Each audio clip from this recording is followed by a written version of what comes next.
बड़ी बड़ी मिठाइयों की दुकान पर तो आपने ये पेड़े वाली मिठाई ज़रूर देखी होगी, जो बहुत ही मज़ेदार होती है, मुंह में घुल जाने वाली मिठाई है। तो आज इसी मिठाई को घर में बहुत ही आसानी से बनाकर तैयार करेंगे। बहुत ही दानेदार मिठाई बनकर तैयार होती है और सबसे बड़ी बात ये है कि हम इसको बहुत ही हेल्दी तरीके से बना के तैयार करेंगे, जो आधे घंटे में बनकर तैयार हो जाएगी। तो चलिए चलते हैं इस मज़ेदार सी पेड़े वाली मिठाई की रेसिपी की तरफ। तो पेड़े वाली इस मज़ेदार सी मिठाई को बनाने के लिए एक कढ़ाई के अंदर 2 टेबलस्पून घी ऐड कर दिया है। होममेड असली घी से हम इस मिठाई को बनाकर तैयार करेंगे और इसके साथ ही हमने यहाँ पर 1 कप गंदम का आटा ले लिया है। ये वही आटा है जिससे हम रोटियाँ वगैरह बनाकर तैयार करते हैं। तो गंदम के आटे को हम 2 टेबलस्पून घी के अंदर अच्छी तरह से मिक्स कर लेते हैं। गैस के फ्लेम को बिल्कुल लो रखना है और इसको हम इस तरह से रोस्ट करते जाएंगे। थोड़ा थोड़ा घी ऐड करते जाएंगे और इसको रोस्ट करते जाएंगे। तो यहाँ पर हमने 1 कप आटा लिया है और इसी कप से नापते हुए हमने आधा कप असली घी लिया है। तो असली घी हम एक साथ सारा ऐड नहीं करेंगे, 2 टेबलस्पून हम घी ऐड करते जाएंगे और इसको मिक्स करते जाएंगे और इसको लो फ्लेम पर रोस्ट करते जाएंगे। तो आपने इसका फ्लेम बिल्कुल लो रखना है। अगर आपने ज़रा सा भी इसका मीडियम फ्लेम भी कर दिया तो हमारी रेसिपी ख़राब हो सकती है और इसका बहुत ज़्यादा डार्क कलर हो जाएगा और इसका कलर भी चेंज हो जाएगा, इसके साथ साथ टेस्ट भी चेंज हो जाएगा।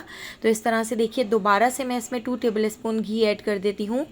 कप से नापकर आधा कप घी ऐड किया है और अगर चमचे से नापकर बताऊं तो मैंने इसके अंदर पूरे 15 टेबलस्पून घी ऐड किया है। तो इस तरह से हम थोड़ा थोड़ा घी ऐड करते जाएंगे और इसको लो फ्लेम पर रोस्ट करते जाएंगे। तो इस दौरान आप अपने कोई और काम भी कर सकते हैं। 1-1, 2-2 मिनट बाद आके आप इसमें चमचा चलाते जाएं और इसको मिक्स करते जाएं और इसमें घी ऐड करते जाएं। तो इस काम में आपको 20 से 25 मिनट लग सकते हैं, क्योंकि बिल्कुल लो फ्लेम पर हम इसको रोस्ट कर रहे हैं। लो फ्लेम पर इसका टेस्ट बहुत ही मज़ेदार आता है। तो इस तरह से आप देख सकते हैं हमारी जो मिठाई है उसका कलर भी चेंज होता जा रहा है।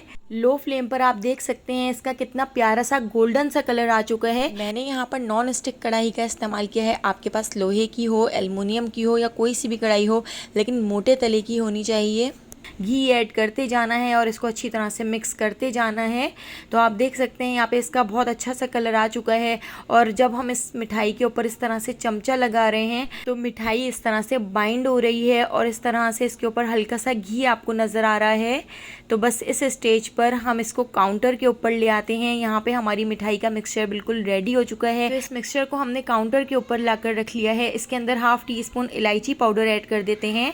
अभी ये मिक्सचर काफ़ी गर्म है, तो गरम गरम में ही हम ये सारी चीज़ें इसमें ऐड करते जाएंगे। 3 टेबलस्पून मिल्क पाउडर हम इसके अंदर ऐड कर देते हैं। ड्राई मिल्क पाउडर से इसका जो टेस्ट है वो बहुत ही मज़ेदार हो जाएगा। जैसे बड़ी बड़ी मिठाइयों की दुकान पर पेड़े वाली, खोए वाली मिठाई मिलती है, तो इसका भी टेस्ट बिल्कुल इसी तरह का हो जाएगा। तो मिल्क पाउडर को बिल्कुल भी स्किप ना करें। बहुत ही दानेदार और माउथ एंड मेल्ट मिठाई बनकर तैयार होती है। तो यहाँ पर मिल्क पाउडर को भी हमने इसमें अच्छी तरह से मिक्स कर लिया है। बाकी का इसमें जो छोटे छोटे लम्स हैं या मिल्क पाउडर के छोटे छोटे से टुकड़े हैं वो हम हाथ से बाद में इसके अंदर मिक्स कर लेंगे। तो ये अभी काफ़ी गर्म है, इसको हम रूम टेम्परेचर पे आने तक हल्का सा नीम गरम कर लेते हैं। तो यहाँ पर हमारी जो मिठाई है उसका जो मिक्सचर है वो हल्का सा नीम गरम हो चुका है। तो अब इसको हम एक बड़े से बर्तन में निकाल लेते हैं या किसी बड़ी सी प्लेट या किसी इस तरह से बड़े से तसले में आप इसको निकाल सकते हैं। तो यहाँ पर अब हमने ले ली है 1/2 कप पिसी हुई चीनी। थोड़ी थोड़ी करके चीनी ऐड करेंगे और इसको मिक्स करते जाएंगे। तो इस मिठाई को बनाने के लिए मेजरमेंट सबसे ज़्यादा ज़रूरी है। इस तरह आपकी जो मिठाई है वो बिल्कुल परफेक्ट बनकर तैयार होगी। 1 कप हमने यहाँ पर गंदम का आटा लिया था, 1/2 कप असली घी और 1/2 कप ही हमने यहाँ पर पिसी हुई चीनी ली थी। तो चीनी हमने अभी आधी इसमें ऐड की है और इसको अच्छी तरह से रब कर करके इसको मिक्स कर लेते हैं। तो इस तरह से जब हम इसको रब करके मिक्स करेंगे तो चीनी अच्छी तरह से इसमें मिक्स हो जाएगी। तो इस तरह से हाथ से रब करके हमने इसको अच्छी तरह से मिक्स कर लिया है। बाकी की जो बची हुई चीनी है वो भी हम इसके अंदर ऐड कर देते हैं। अब दोबारा से इसको रब करके अच्छी तरह से मिक्स कर लेते हैं, यानी चीनी इसमें अच्छी तरह से घुल जाएगी। तो ये मिठाई बहुत ही मज़ेदार बनकर तैयार होगी। यहाँ पर एक अहम स्टेप आप देखिए, जब मैं इसकी मिठाई बनाने की कोशिश कर रही हूँ तो ये बाइंड नहीं हो पा रहा है। तो बाइंड करने के लिए अभी इसमें थोड़े से घी की और ज़रूरत है। तो घी को हल्का सा गरम कर लिया है। गरम करके 3 टेबलस्पून घी हमने इसमें और ऐड कर दिया है। इस तरह से इसकी बाइंडिंग बहुत अच्छी तरह से हो सकेगी। तो यहाँ पर 3 टेबलस्पून एक्स्ट्रा घी मैंने और ऐड किया है। घी ऐड करके दोबारा से इसको अच्छी तरह से मिक्स कर लेते हैं। तो चमचे से नापकर 15 टेबल स्पून मैंने इसमें घी ऐड किया है। तो इसको बहुत अच्छी तरह से मिक्स कर लिया है।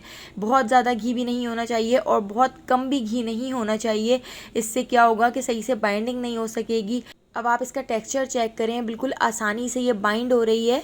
तो अब हम इस मिठाई को बनाना शुरू करते हैं। तो देखिए इस तरह से एक छोटा सा पेड़ा ले लिया है और पेड़े को इस तरह से हाथ से हम राउंड कर लेते हैं और बीच में इस तरह से फिंगर की मदद से थोड़ा सा होल कर देते हैं। तो यहाँ पर हमारा एक पेड़ा बनकर रेडी हो गया है। इसी तरह से सारे पेड़े बनाकर तैयार कर लेते हैं। तो यहाँ पर आप देखिए 1 कप आटे से कितनी सारी पेड़े वाली मिठाई बनकर तैयार हो गई है। आप एक बार इसको ज़रूर ट्राई कीजिएगा, आप बाहर की मिठाई भूल जाएंगे। बहुत ही हेल्दी तरीके से हमने ये मिठाई बना के तैयार की है। तो यहाँ पर देखिए सारे हमने पेड़े बनाकर रख लिए हैं। इसकी थोड़ी सी गार्निशिंग कर लेते हैं। तो यहाँ पर मैंने थोड़े से कटे हुए बादाम, पिस्ते, आपके पास खोपरा हो, काजू हो, जिस तरह से भी आप इसको गार्निश करना चाहें आप कर सकते हैं। तो मैंने यहाँ पर बारीक कटे हुए बादाम और पिस्तों से इसको गार्निश किया है।